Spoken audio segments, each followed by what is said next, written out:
Hello everyone, it's me, it's TRENT. Folks, we have a lot of fun on this show, but today I think we need to get serious for a second. Because today's episode I want to dedicate to the ever-changing socio-political landscape of America and how we could possibly end world hunger and even maybe go ahead and talk about climate change and what we can do to prevent this.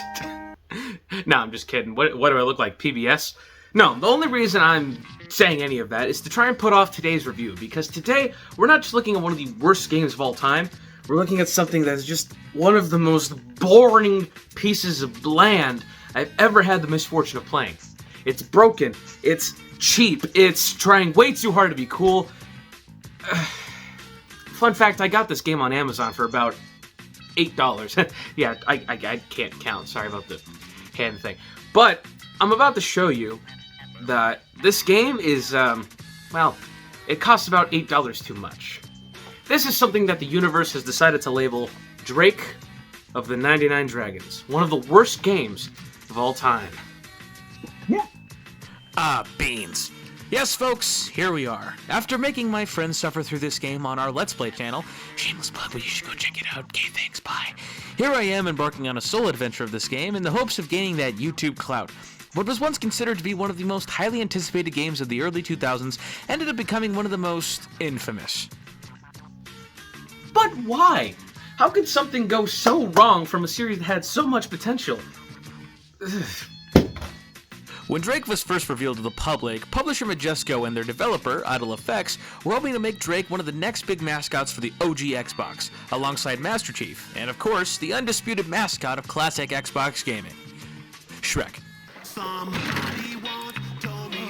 There were a bevy of plans to turn Drake into the next big mass media empire. There were plans to release an animated series, a comic book line, and a bunch of merchandise to coincide with the game's release.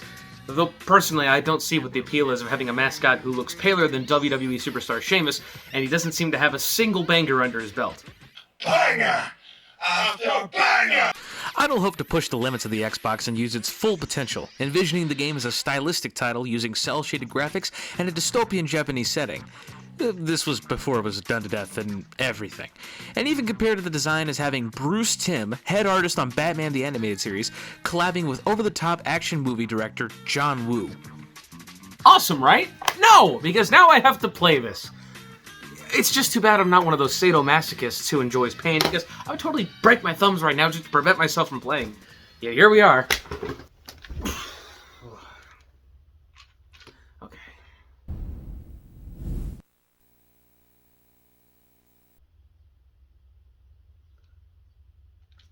This game is a little old. This is even more disappointing than I am to my family. I mean, look at that title screen, just scrumdiddlyumptious. No orchestral theme, no innovative presentation, just a font that's too embarrassed to call itself Comic Sans on stills from the box art. I can already tell I'm in for one of the games of all time. Maybe the opening tutorial sequence will give me some hope. I mean, for as many faults as a game like Spider-Man the movie had, the training missions have some charm and character to them thanks to Bruce Campbell's iconic narration. Don't fail me now, Drake. Time for you to rock my balls off. Those who know my name whisper it in fear. Most people I meet, I only meet once.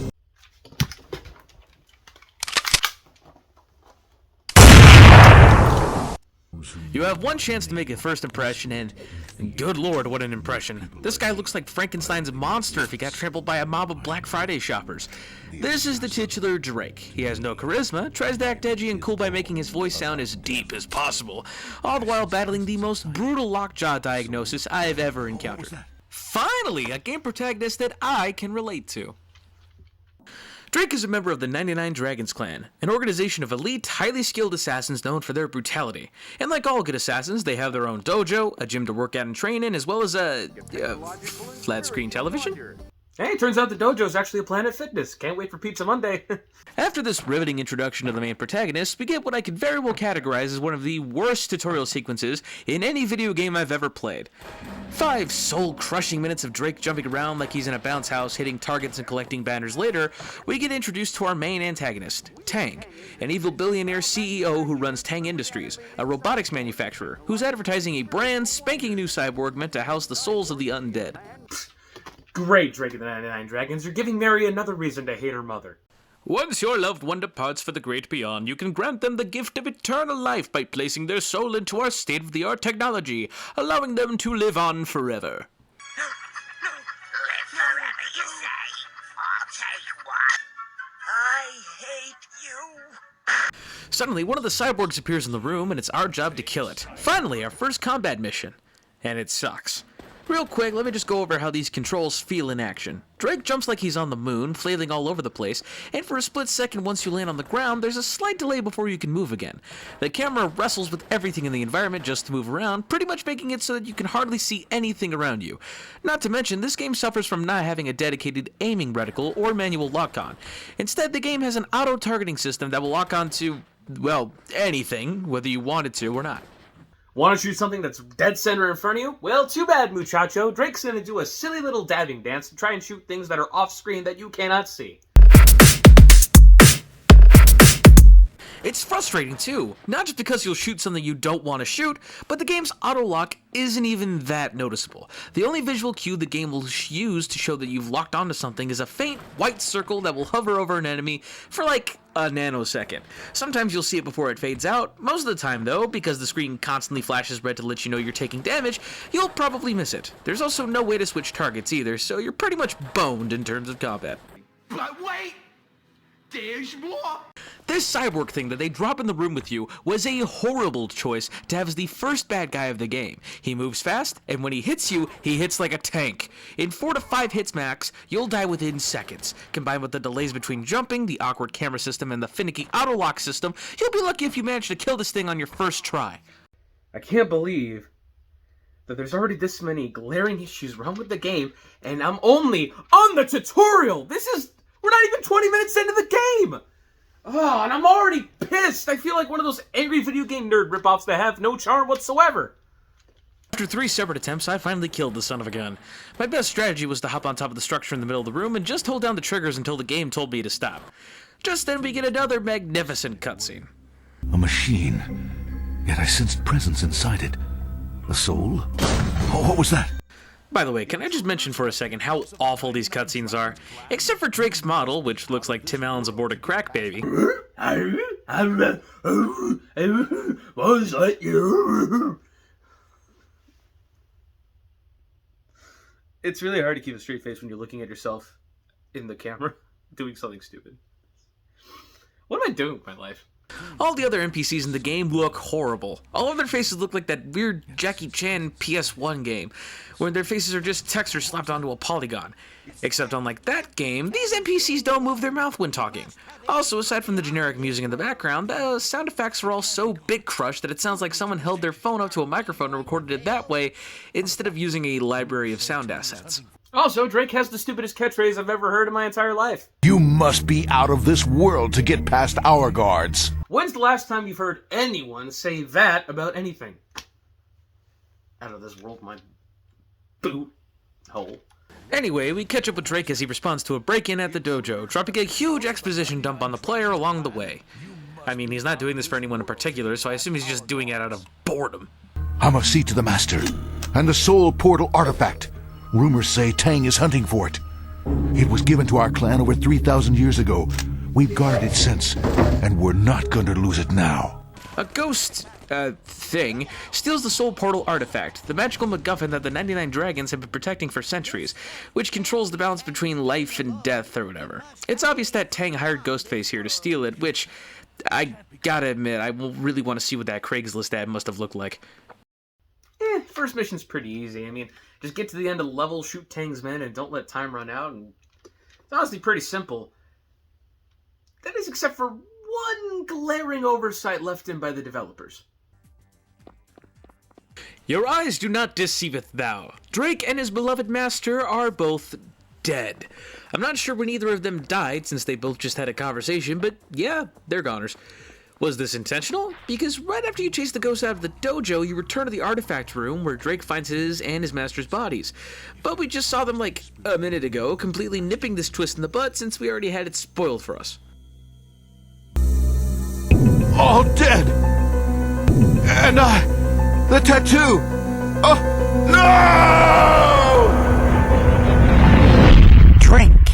you'll be strong. The taste, bitter and sweet. Master? Do not fear. You can hear but are unable to move. The time has come. Okay, never mind. I guess the real plot twist is that Drake has repressed memories about being sexually assaulted by his masters. Should I call the Special Victims Unit? Also, weren't these guys supposed to be top-tier assassins? And yet everyone, including Drake and Master, were all killed in the onslaught by Tang's henchmen. What the HE double hockey sticks, man? Way to immediately eradicate the entire dojo in one fell swoop, guys. Now Drake is the last of his clan, and thankfully, due to this roofie-induced tattoo he got, he is now unable to die. According to Master's flashback, this is the Undying Dragon, which grants the user with immortality as long as they feed it souls. It's here where the game finally starts to ease up a little bit, because now, anytime you kill an enemy, you can absorb their soul and immediately regain some of your health back, which, sounded good right up until I said it out loud, and then it made me realize that you have to wait until you're 4 levels in to get any sort of health pickup to... Something that many other games have in plentiful amounts of, you have to wait until you're 4 missions in to actually use any sort of health pickup. Who else but Drake? Speaking of souls, you also unlock the ability to freeze and stop time at will, but it doesn't tell you how to use it. In fact, I completely forgot I had this power at all, but you're going to absolutely need it for another level later on. Drake can also run on walls and jump significantly higher, and coincidentally, his weapons of choice are 2 pistols that he carries in dual-wield fashion. Wait. He can do parkour, wears a black trench coat, has access to bullet time, and his weapon of choice are 2 firearms. Didn't the Matrix Revolutions come out the same year? Because I smell a lawsuit in the works. But all of this power immediately goes to Drake's head. This is changing me. Have I become invincible? And he makes the brilliant decision to jump out of the penthouse's top-story window to the city below. And he dies. Our protagonist, ladies and gentlemen. It's here we get introduced to the spirit realm and the gods who run the joint. Because of Drake's tattoo, they've begrudgingly chosen him to be their champion in the quest to stop Tang from tearing open a rift between the human world and the spirit world. They use their powers to give Drake a new body, and our next mission has us chase Tang's courier throughout the streets of a vague Japanese cityopolis. The objective of this mission is to shoot the courier and follow his blood trail through the streets while dealing with the worst platforming segment I've ever seen in any video game. They want you to use that wall running mechanic here, or else you'll fall into this random pit of...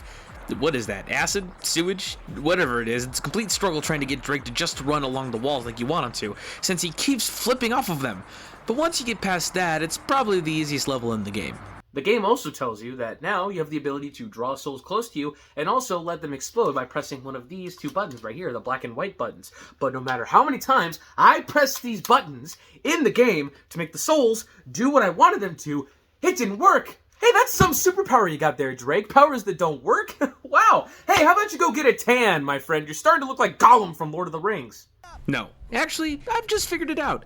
You know what Drake reminds me of? He's just like Dr. Michael Morbius. Both Drake and Morbius have pale skin, talk in their deepest voices possible, say a bunch of cryptic mumbo-jumbo about life and death, wear black, and upon undergoing a supernatural transformation, they gain powers that must really suck to use because they look horrible in motion. Except they forgot they're supposed to be having a personality on top of all the cliches that they have. Ugh. And it's right here that we get one of the most annoying aspects of the entire game. From this point on, whenever you die, and this means any time you die, you don't just get sent back to your last checkpoint and respawn. No. Anytime you die, you get sent to the spirit realm, where the spirit gods basically make fun of you, insult you, and, do anything in your power to annoy you, giving you a 10-second cooldown timer before you eventually respawn at the beginning of the level. And this isn't like a loading screen or anything. No. This is a 10-second cooldown timer in which the spirit cons berate you for being stupid, and then it takes you to a load screen, and then you go back to the beginning of the level. Ow. Okay, that actually hurt. Ow. So if you're having trouble getting through a tough level, then prepare to have the gargoyles from the Hunchback of Notre Dame rebuke the living daylights out of you. Anyway, we go through a fireworks factory with really bad platforming segments, then the place blows up. killing Drake. Again. I'm so glad the fate of the world is in this guy's cold, dead, incapable hands. The gods reveal that the courier has a gambling addiction and that he's about to bet the idol in a game of cards, so it's up to you to track him down before he loses it forever. Drake heads to what might just be the most confusing warehouse in any video game, because there are 2 floors separated by a thin sheet of glass, implying that the only thing separating each room is a glass floor that can easily be damaged by light gunfire. I feel like this place should have been shut down for like a safety violation or something. At the end of this level, I get to a large room where this buff, shirtless guy summons an army of dragon ghost things that immediately bum rush and maul me to death. Oh yeah, that's totally fair.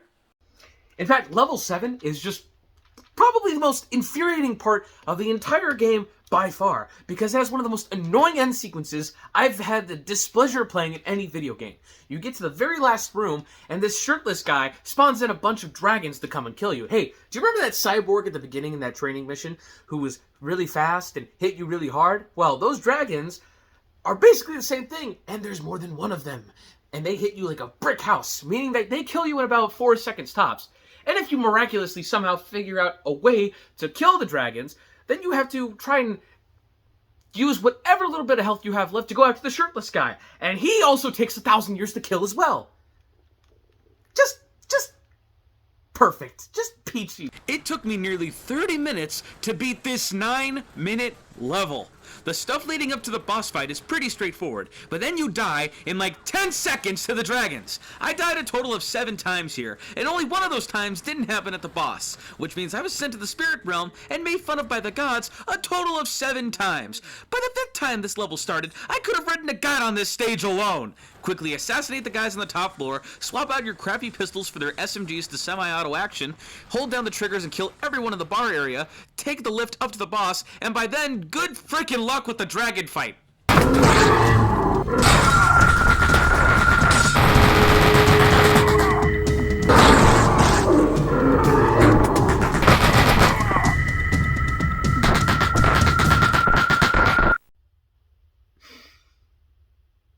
I got a joke. What's black and white and red all over the chest? It's Drake. Except the red isn't coming from his tattoo. The red is coming from all the bullet holes that this idiot just keeps on getting. Isn't that great? So, this is the envoy of the gods? Sadly, yes, Gargoyle guy.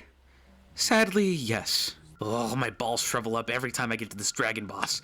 Luckily, I remembered you can slow down time in this game. And even though they never tell you how to use it, I found out you have to press the B button twice. This gimmick, combined with the overpowered as heck SMGs, actually started to make mincemeat out of these dragon things. Still, that shirtless guy is a B to kill, but this is a sign of progress. I'm getting better at this! Wow, I'm getting better at Drake of the 99 Dragons. That's pretty sad. So yeah, don't actually put an effort to try and improve your gameplay style and strategize, kids.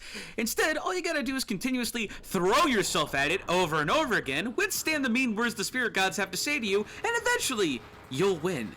Does it look like I'm having fun? Every time I move, Drake looks like he's having a stroke, getting caught on every little thing in his environment, dropping health like a mother, and I cry a little inside every time I get taken to the spirit realm in between deaths. I can't handle it anymore. Just let me rest in peace, you cowards! Dear God, if you can hear me right now, just please give me the strength and willpower to beat this boss. That's all I want for Christmas this year. I've been a good little boy. Oh my gosh! Yes! I'm doing it! Look at him die! I killed the dragons! And now the shirtless guy's about to meet his shirtless maker! I can't believe it!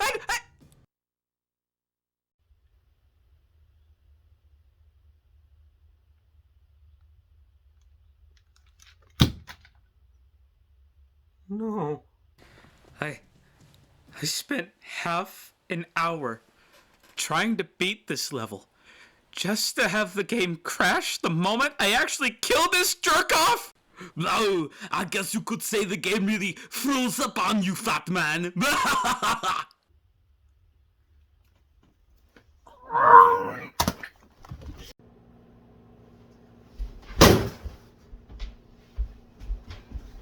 Suck it! You know what? That's canon. Drake died, and he got so crazy of coming back to life all the time that it drove him insane, and he decided to break the boundaries of the spirit garden and just run off into the mist to go reunite with his master. Because I guess he likes being roofied against his will. He's kinky like that, I guess. This game sucks!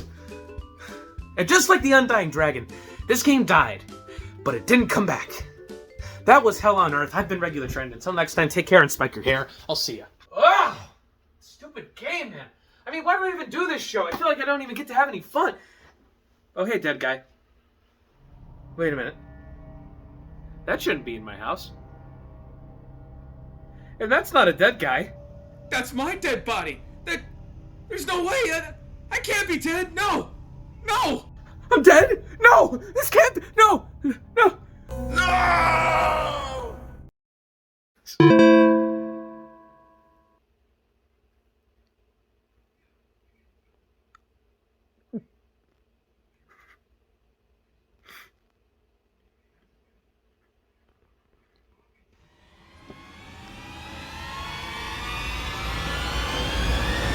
Who are you? What the... Hey, put that down! Put that down! Don't you... Oh.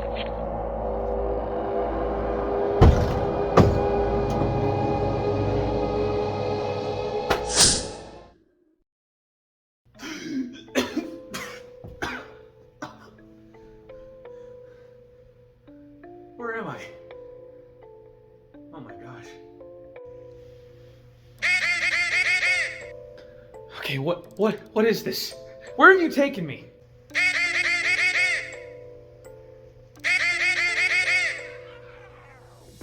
Look, I'm sorry. Okay, I never meant to offend you or steal your game. It was never meant to be played. I should have respected your wishes, but I need to get home. Please, just let me go.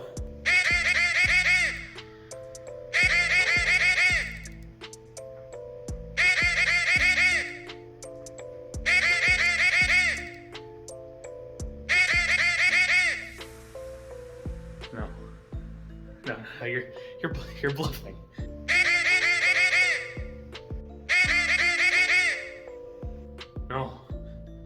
No, anything but that, please. Well, what if I refuse? After all, I'm the one who plays the games here. You're not playing games with me. So what if I just say no?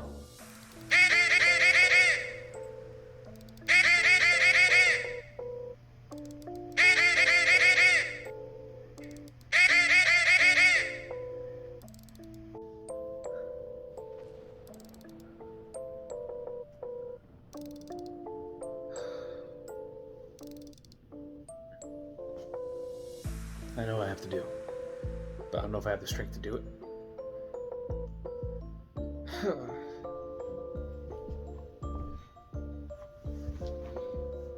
Well, let's get this out of the way. This is my review of Texas Chainsaw Massacre: The Next Generation.